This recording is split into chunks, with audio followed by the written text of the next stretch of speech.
অনেক দিন বাইরে কোথাও ঘুরতে যাওয়া হয় না, তো আজকে একটু ঘুরতে যাব, সেটার ভিডিওটাই আপনাদের সাথে আজকে শেয়ার করব। আমার এক বোনের বাসায়, ওই তো আমার পিছনে ইভা যাচ্ছে, ওদেরই বাসায় আজকে আমরা সবাই ঘুরতে যাব। হ্যালো এভরিওয়ান, সবাই কেমন আছেন? আশা করি ভালো আছেন। আলহামদুলিল্লাহ আমরাও ভালো আছি। তো আমরা সবাই মিলে একটু ঘুরতে যাব আর আমরা ভিডিও শ্যুটও করব একটু, সেটার জন্যে আজকে সবাই মিলে রওনা দিয়ে দিয়েছি। আমার আম্মাকেও নিয়ে যাব।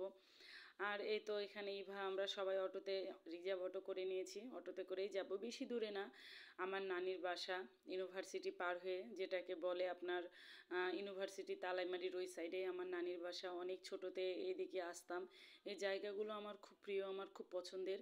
তো এখন নানি যেহেতু নাই, নানি মারা গেছে, সব কিছুই আলাদা আলাদা হয়ে গেছে, তাই এই জায়গাগুলো না আসাও হয় না। আর আমার নানির বাসার এই ধারে পদ্মার পাড়ও আছে। তো মূলত আজকে আমরা আমার নানির বাসায় যাব না, এক ভাই আছে সেই ভাইয়ের বাসাতেই যাব, মানে ইভার আব্বু আমাদের ভাই হচ্ছে। এই তো আমাদের এখানে নাস্তা পানি খেতে দেওয়ার পরে সেখানে আবার এই তো দুপুরের খাবারও রেডি করে দিয়েছে। দুপুরের খাবার আসলে মানুষের মন মানসিকতাটাই হলো সব থেকে বড় বিষয়।